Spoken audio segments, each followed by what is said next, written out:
OBSBOT Tiny 2 Lite? There's no way it can be that simple. So I just plug this in, and then I plug this in, and then I just go like this, and now it's supposed to follow me?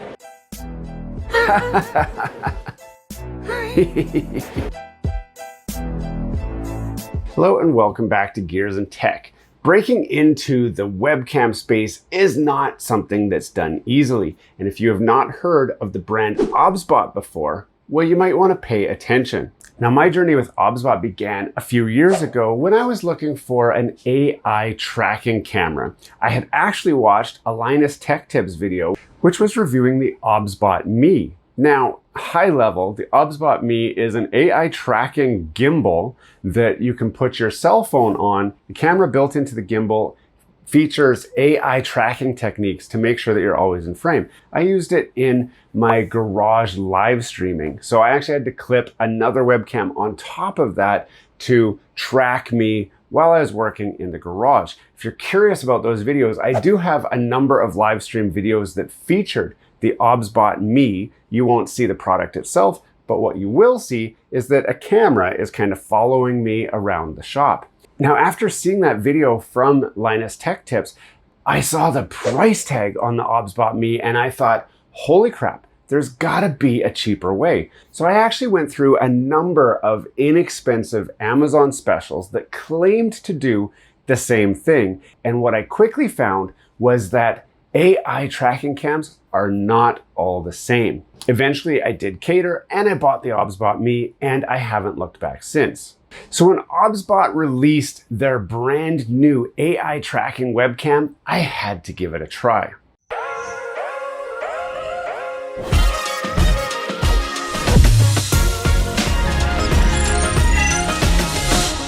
And this is it right here with the OBSBOT Tiny 2 Lite. The name alone implies that there's a non-Lite version. Now, this is not a comparison of the Tiny 2 Lite to the Tiny 2 not Lite, but I will reference the differences between the two so that you can make sure that you're making the right choice for what you're looking for through this review. So first off, what is it? The Tiny 2 Lite is an AI-powered 4K PTZ webcam. It packs a ton of high-end features in a small package. It includes great optics, a built-in screen mount, and powerful software that ups your on-camera capabilities. Let's do a quick unboxing, see what's inside this box, and then explore the features a little bit more in depth.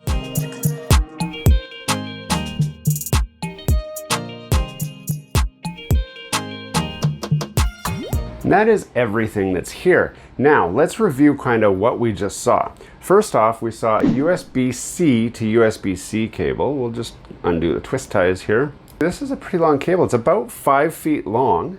It does have a USB-A to USB-C adapter, and that's for those of you who still have an older computer or laptop that needs that USB-A plug.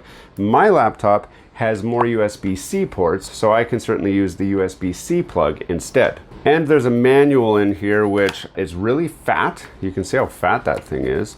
And it does show you quickly some of the gesture controls and stuff like that. Now, I know gesture controls may have just piqued your interest because this thing does so much more than just a regular webcam, and I definitely want to explore those features. And we'll get to that very shortly. GamsGo. Are you paying too much for Netflix, Spotify, Disney+, Crunchyroll, Duolingo, Canva, or Adobe? GamsGo has you covered with premium shared subscriptions for a fraction of the price directly from the distributor. Yes, GamsGo is the shared premium experience that you've been looking for that saves a ton of money. I personally use GamsGo for my Netflix, my Spotify, my Disney+, and my Crunchyroll subscriptions, and I have saved tons of money by switching to GamsGo. This is truly an amazing deal. You don't want to miss it. Click the link down below to grab your deal.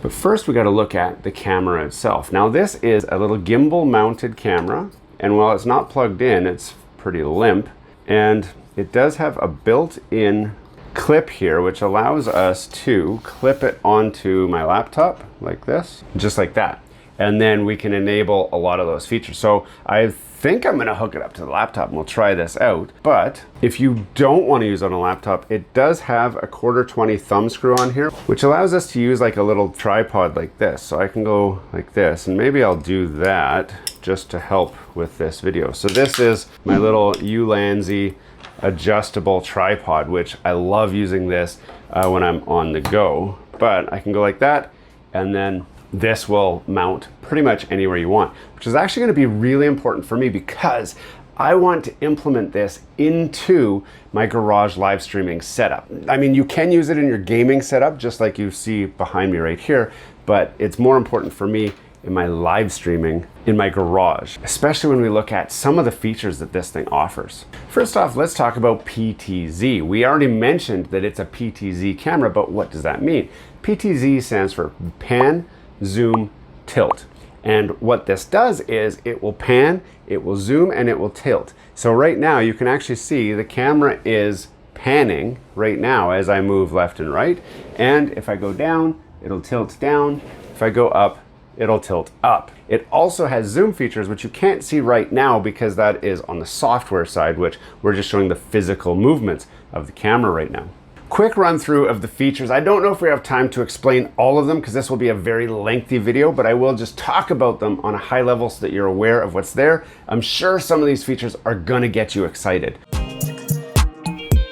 First off, AI tracking with auto zoom. This uses special AI built into the image sensor, which as you can see, it tracks you as you move around the room, but it can also zoom in on your subject, which could be you or it could be other items. It doesn't have to be a person. And this is a good example of that because you have accurate body part tracking. It doesn't have to just track your face. You can have it track your feet, for example. You can have it track your torso. You can have it track your hands. It's not just body parts. It does help you frame your shot before you go live so that it's tracking the right part for your video. Here you can see a really neat animation for the hand tracking. So for those of you who are doing like just videos where your face isn't important, just your hands are important, you can actually tell it to track your hands and it will follow your hands to the subject that you're pointing out through that video without having to have a cameraman. The main key here is this turns a multi-studio production into a one-man show or a one-woman show if that's your thing. But this lets you do everything in-house as long as you take the time to do the setup ahead of time. And this is where the preset modes come in handy. If you find yourself running through 2 or 3 different scenarios that you're always doing, you can just save those into those preset modes. Here you can see, so here's mode 1. So it'll smoothly transition to frame 1. You can go to frame 2 where it zooms in on a special area. You can have it tracking your hands in this mode so that as you point at different things on this board, then it tracks those as well. And then position 3, which is zoomed in on, in this case, a model that's showing off something. Now, the neat thing is you can do this dynamically while you're recording. They do have an optional add-on remote control that lets you pick those modes from your hand. So you can just push a button while you're on camera and know that it's switching to this mode and that mode and that mode. I do recommend if this is the setup you're going for, you probably want to have a live capture where you can see what the camera is seeing while you're on camera, just to have the chance to glance and validate. That gets into a little bit more of an extreme setup, but keep in mind, this is still a one-man show. Now, one of the coolest things is the zone tracking. So you can tell it, track me through this zone, and if you end up out of the zone, it just stops, widens out, and waits for you to enter back into view where it'll start tracking you again. Something that can be great, but can be a little bit finicky, the auto track new target. So if the original target leaves frame, stays out of frame, and then a different target enters frame, it will start tracking that new target. That can be problematic, especially for me in my live streaming in the garage. I've had that scenario where I get out of view, I'm behind a car or something, and then my son or somebody else walks into the garage and it starts tracking them instead. If you're the star of your show, you might not want to enable this feature because everyone else is a supporting cast. But there are certain scenarios, obviously, where this would be a really great feature for a multi-person production. Then one of the coolest features is the non-tracking area. So as you can see here, it tracks the individual as they enter into the non-tracking area, but once they get to that area, it locks onto a fixed frame. They can move around within that zone and it will just be a wide shot. But when they leave again, then it follows them as they leave out to that zone. This creates very professional results without needing an extra cameraman. This is all done from this tiny, tiny little webcam. Now at the heart of it all is what they call gesture control. There's three main controls that this camera will do. First is the lock unlock target. So if you want to be the star of the show, simply walk into the camera view, hold your hand up, wait for the light to blink to say, here you are, and then it will start tracking you from that point on. Next up is the zoom in or out. So you can do a gesture to say zoom in, and then you can do the gesture to say zoom out. Now personally, these gestures start to get a little bit weird for me because if you're on camera live streaming, you're going like this, it looks a little bit weird for your viewers at home. And personally, if I was using that feature, I would use it where I intend to edit the video after, where I can cut that out, but still have that zoom in. You also have dynamic zoom in and zoom out, where you can go like this and say zoom in or zoom out. It is a natural motion for you to do. You see it on those sci-fi movies all the time, like make it bigger, make it smaller. So you get to feel, you know, like Iron Man. The cool thing here is this is a 4K camera. It will record and stream at 4K 30. If 4K 30 is not a high enough frame rate, you can do 1080p at 60 frames per second, and it depends on the kind of stream that you're doing. Personally, I broadcast in 4K 30 anyway, so 4K 30 is perfectly okay for a capture format, especially with the extra image clarity. They do have PDAF, or precise depth autofocus. Now in the example, it works really great, and that's where you can hold an item up and it'll focus on there and then create like kind of a blur behind you, and then when you put it down, then it'll focus back on your face. My personal experience with autofocus is I don't like it. I like a locked focus, but that's because I'm a locked distance from the camera all the time. If you're someone who's moving in and out of the camera range and kind of over and up, the PDAF is definitely a feature that you're probably going to want to use.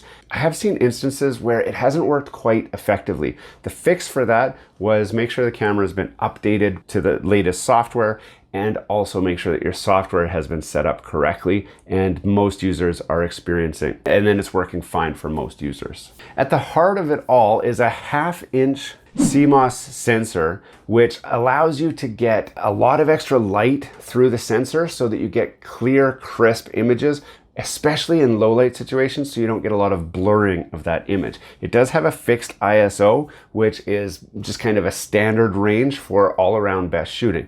If image quality is important to you and the Tiny 2 Lite is just not quite getting there for you, this is the major difference between the Tiny 2 Lite and the Tiny 2 Regular. Now the Tiny 2 Regular comes at an extremely higher premium, so you definitely want to decide, can this do what you need? My personal recommendation is most of you are going to get everything you need from the Tiny 2 Lite. There are very few of us who need the extra larger image sensor size of the Tiny 2 Fat. Now, for those of you who are using this for more than just Zooms and Teams meetings, there are advanced features that are unlocked using the OBSBOT Center. That is the software which controls all of the features that you might want to set up on the camera prior to actually going live, and it makes all of the features you need available at the click of a button. So those of you who are running dual screen setups, you can have your OBSBOT Center and your OBS software running on that one monitor, where you can control everything that you need and have your main gaming or whatever it is that you're doing on your main monitor. So there's tons of powerful features that are all enabled through that software. You don't need the software. Once it's set up, you pull it out of the box, it's ready to go right away. And I will show you that very shortly. If you are using that OBSBOT Center, it does unlock the option for multi-cam setups. So you can use the OBSBOT Tiny Lite and this guy, the OBSBOT Meet 2, which we've reviewed in a different video. If you want to use the entire OBSBOT family, this certainly might be a good addition for you. There are a number of other OBSBOT lines that have a lot of exciting features that expand on some of the AI tech that you've seen in this video alone.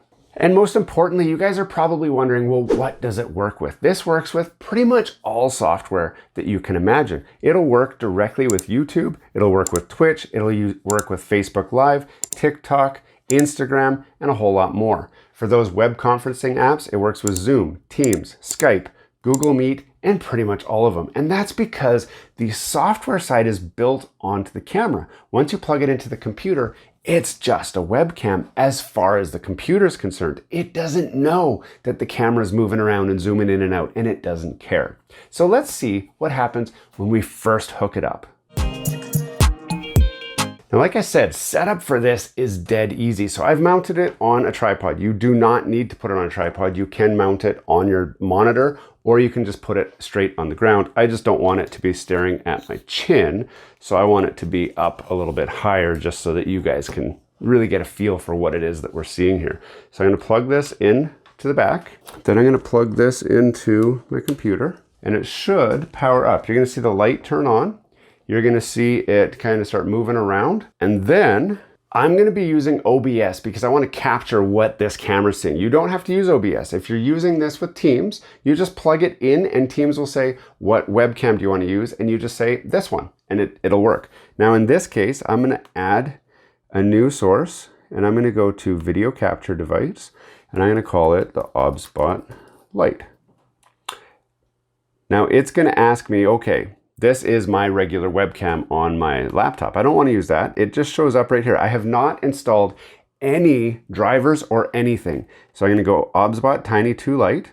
And now it's going to show my Insta360. And that's because it doesn't know where I am. And now I do need to turn it around so that it sees me. Now it is green right now to say something there. So I'm going to go like this and I'll hold my hand up. There you can see it's zooming into me. I think it's because it thought I went like this. It's recording me. Now it's going to follow me anywhere that I go. So if I move over here, it'll follow me over here. If I go over here, it follows me over here. And you guys can get a sense for how small my studio actually is. If I were to stand up, it's gonna look up at me up here. And you can see it. Yeah, now I'm gonna go back down like this. A little bit slower. I moved a little bit fast. So here it came back into frame. Now it's currently focused on my head, as you can tell, because there's lots of headspace above me. Now if I go like this, it's supposed to zoom in. And there we go. Now it just zoomed into my face. Tell it to zoom back out. If I go like this, does it zoom back out? This is the OBSBOT Tiny 2 Lite. This thing is so much fun to play with. I'm really excited to be able to use this in my live streaming setup in my garage. If you want to see that setup, you can certainly tune into a different video. I'm going to take this out there and set it all up. This is going to be really awesome, especially the auto zoom feature that this thing has. The image quality is super clear. The resolution, I mean, everything looks really, really good from what I can see. Now the price for this guy is under $150 US. I know, now I said at the beginning of the video that I saw the price of this and then I looked on Amazon and I found other AI tracking webcams. They don't do what I just showed you this guy does, okay? They're gonna claim that they do. I've tried them. They do not work nearly as seamless as this. So you can save some money. You're gonna just be frustrated. You're gonna have a lot of problems. In the end, I ended up going with OBSBOT, in my opinion, the best AI tracking webcam and line of cameras that you can get right now, bar none. As you saw when the OBSBOT first turned on, I am shooting this on an Insta360 Ace Pro. I'm very impressed with the Insta360 camera line for specific purposes. In this case, an action camera that works great for YouTube videos. Perfect.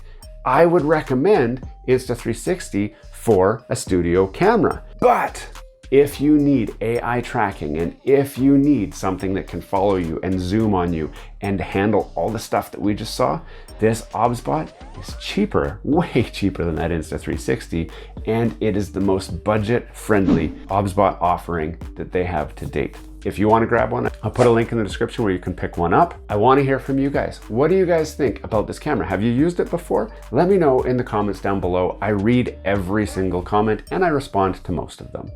Hey, thanks for watching all the way to the end of this video. We hope you enjoy the content in this video, and we'd love to have you come back. Consider subscribing to the channel if you haven't already. And for those subscribers who are looking for that extra special thing that you can do to support this channel, consider joining our members group. That's where we're building this community, the Gears and Tech community, where we can all enjoy content together. You'll get special perks, which we'd love for you to check out by clicking the link down below. For those of you who are just happy to watch the video, that's okay too. You can check out some of our other content right over here, where we've got some previous videos that have already been uploaded and enjoyed by many of our viewers already. We do hope to see you again. This has been Gears and Tech. Have a great day.